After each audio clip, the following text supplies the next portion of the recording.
Warum ist es ratsam, an einem Vorbereitungskurs auf die Kenntnisprüfung teilzunehmen? Das hat ganz verschiedene Gründe. Der erste ist, dass die Teilnehmer ja von ihrem Heimatland kommen. Das heißt, sie kommen aus einem anderen Kulturkreis. Sie gehen in einen neuen Kulturkreis und in diesem neuen Kulturkreis ist die Medizin etwas anders als zu Hause. Die Erkrankungen sind so anders und auch die Medikamente sind anders. Insofern ist es sehr wesentlich, hier eine entsprechende gründliche Vorbildung und Vorbereitung zu haben. Das zweite ist, warum Kenntniskurs? Warum Vorbereitungskurs?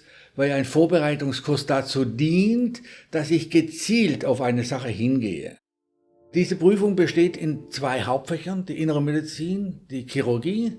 Das sind aber nicht kleine Fächer, sondern das sind sehr große Fächer, die sich ja auch unterteilen. Die Innere Medizin zum Beispiel haben wir allein die Kardiologie, die Nephrologie, die Gastroenterologie, Diabetologie, Hepatologie und so weiter. Also wir haben viele Untergruppen und das ist etwas, was man zusammenfassen muss und was in anderen Ländern auch anders gelehrt wird. Der dritte Punkt ist der, dass die Sprache eine ganz wesentliche Rolle spielt im Arzt-Patienten-Verhältnis. Und wenn der Patient den Arzt nicht verstehen kann, dann fasst er kein Vertrauen. Das heißt, der Patient und der Arzt, die haben keine empathische Beziehung zueinander. Das ist ganz wichtig, dass sie aufgebaut wird und dazu brauchen wir eine gute und klare Sprache. Und in den Kursen versuchen wir das nun entsprechend zu üben. Die Kenntnisprüfung, auch das ist wichtig zu sagen. Am Anfang kann man nur 3-mal insgesamt durchführen oder bestehen. Man kann sie nur einmal bestehen, man kann 2-mal durchfallen, dann ist die Sache erledigt. Das heißt, wenn jemand 3-mal durchgefallen ist, kann er in Deutschland nicht mehr als Arzt arbeiten. Auch nicht nach 2 Jahren nicht, auch nicht nach 3 Jahren nicht. Er kann auch nicht vom Land Baden-Württemberg in das Land Hessen gehen und dort noch einmal Versuch machen. Das gilt grundsätzlich für die ganze Bundesrepublik. Warum sollten Sie bei einem Vorbereitungskurs auf die Kenntnisprüfung bei EZ Plus teilnehmen?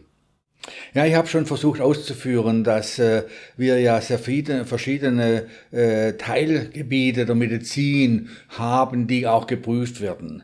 Und wir hier im EEZ Plus haben den Riesenvorteil, dass wir 15 Dozenten haben aus sämtlichen Gebieten heraus, sind ehemalige Chefärzte, in der Regel sind es Professoren, die sehr viel Übung haben und Erfahrung haben in der Lehre, und auch nachher in der Abnahme der Prüfung. Sie haben ja diese Prüfungen abgenommen früher in ihrem beruflichen Dasein und das macht schon sehr viel aus. Das Zweite ist, das EC Plus macht kleine Kurse, keine großen Kurse. Die kleinen Kurse sind 20 bis 25 Personen maximal. Dadurch gibt es ein persönliches Verhältnis zwischen dem Dozenten und den Teilnehmern. Das heißt, die Teilnehmer können auch während des Unterrichts dauernd Fragen stellen. Jeder Vortrag kann unterbrochen werden. Was wir auch noch sagen können, und da sind wir auch ein bisschen stolz drauf, nach den bisherigen Ergebnissen haben wir nur eine sehr kleine Negativquote. Was heißt das? Nur sehr wenige, vielleicht so 10-20% der Teilnehmer fallen in der anschließenden Kenntnisprüfung durch. Und die Kenntnisprüfung wird nicht von uns jetzt ausgeführt, sondern an den Universitäten, Tübingen, Ulm, Heidelberg.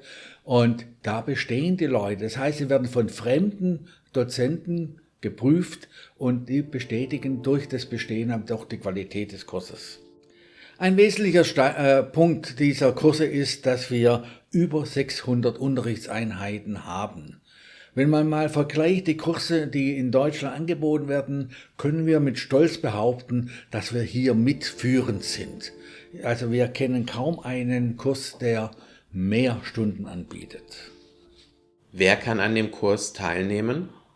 Nun, die Grundvoraussetzung ist natürlich, dass es sich um Ärzte aus ihren Herkunftsländern handelt. Das heißt, sie müssen ein Arztstudium und sie müssen eine Approbation ihres Heimatlandes mitbringen.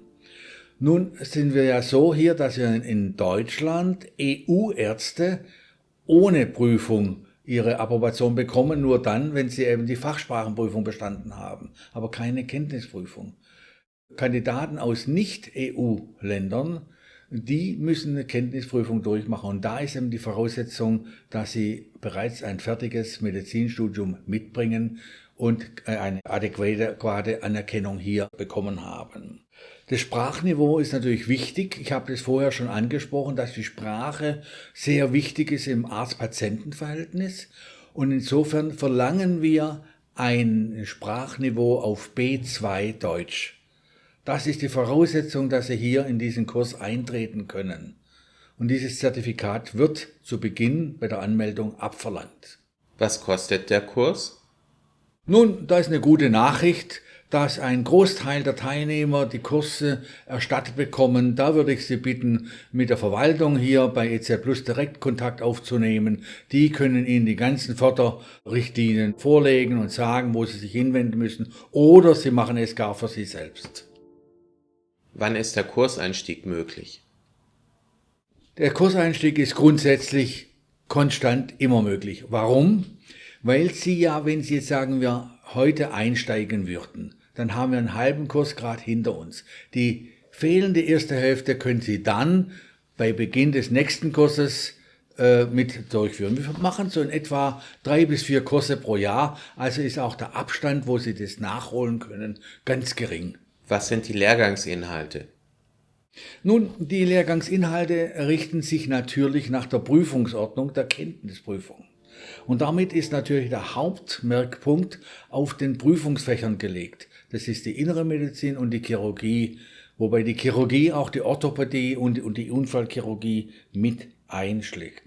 Dazu kommen dann ergänzende Fächer wie die Pharmakologie, die Pharmakotherapie, Notfallmedizin, Hygiene, Rechtskunde, ganz wichtig, dann Gesprächsführung, Anamnese, Dokumentation, Einführung in das Gesundheitswesen und alles, was darum geht. Das heißt, wir versuchen hier das deutsche Gesundheitswesen mit in den Kurs abzubilden und den Kursteilnehmern nahezubringen, so dass sie dann nachher, wenn sie die Kenntnisprüfung bestanden haben, auch mit entsprechender Kenntnis des deutschen Gesundheitswesens in die Kliniken gehen können. Wie kann ich an dem Kurs teilnehmen? Den Kurs können Sie in zweifacher Form genießen. Einmal können Sie ihn als Präsenzkurs genießen, hier am Standort in Stuttgart.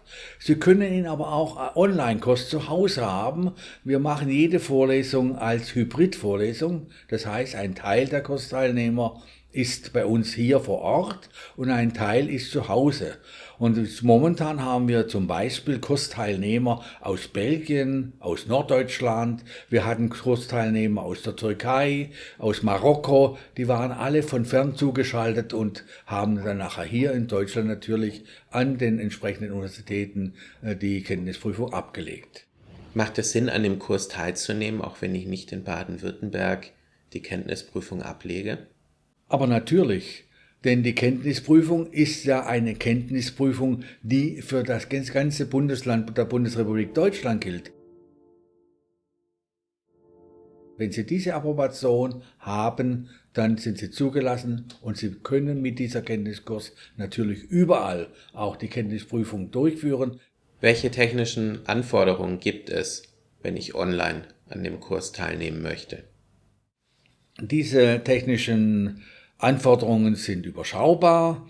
Wichtig ist natürlich, dass Sie ein Equipment haben, was funktionstüchtig ist. Das heißt, Sie sollten einen ordentlichen Laptop haben. Sie sollten vielleicht ein Headset haben, wo Sie gut hören können und wo Sie gut auch sprechen können. Denn eines sollte ich noch anführen. Diese Kurse sind interaktiv. Was heißt es? Das heißt, dass wir diese Kursteilnehmer mit in die Pflicht nehmen auch, dass sie ihre Vorträge zum Teil selbst erarbeiten und selbst vortragen. Und wenn Sie jetzt nun zu Hause sind, in Norddeutschland zum Beispiel oder in Belgien, und Sie würden jetzt nun zugeschaltet sein, brauchen Sie natürlich auch ein gutes Mikrofon, was Ihre Sprache aufnimmt, um sie dann hierher in den Hörsaal zu übertragen. Wichtig ist mir noch einmal zu betonen, es ist nicht eine Präsenzvorlesung im Sinne, dass wir vorne stehen und vortragen, sondern die Teilnehmer des Kurses sind interaktiv mit eingebunden. Das heißt, Sie können jederzeit Fragen stellen. Sie müssen sogar selber Vorträge erarbeiten und auch halten. Jetzt mag einer sagen, auch das muss ich arbeiten. Was ist das für viele Arbeit? Das ist eine Arbeit, ja, aber diese Arbeit zahlt sich aus in der Kenntnisprüfung, denn dieses Gebiet, was Sie erarbeitet haben, das geht Ihnen nicht aus dem Gedächtnis und das haben Sie in der Prüfung vorrätig. Und wir haben sehr viele Teilnehmer später nach der Prüfung erzählt, dass sie dank unseres Kurses hier die Prüfung gut bestanden haben und dass auch durch die Übung im Kurs sie selbst der Sprache mächtig waren. Eines ist noch zu erwähnen. Sollten Sie kein entsprechendes Equipment haben, also kein Laptop oder keine feste Einheit, dann verwenden Sie sich ganz vertrauensvoll hier an die Verwaltung von EC Plus und ich bin mir sicher, es wird Ihnen ein Gerät zur Verfügung gestellt. Zum Schluss, ich würde mich wahnsinnig freuen, wenn Sie alle kämen und zu uns kommen und kommen Sie vor allem mit vielen Fragen, denn die Fragen, die beleben diese Vorlesung und auch wir Dozenten leben von Ihren Fragen. Also kommen Sie zu uns. Wir hoffen mit diesem Video Ihnen die wichtigsten Fragen beantwortet zu haben. Sicherlich haben Sie noch die eine oder andere Frage. Gerne können Sie sich an meine Kollegen oder auch an mich wenden. Wir helfen Ihnen gerne und unterstützen Sie dabei. Und natürlich freuen wir uns, Sie bald in einem unserer nächsten Kurse persönlich begrüßen zu können.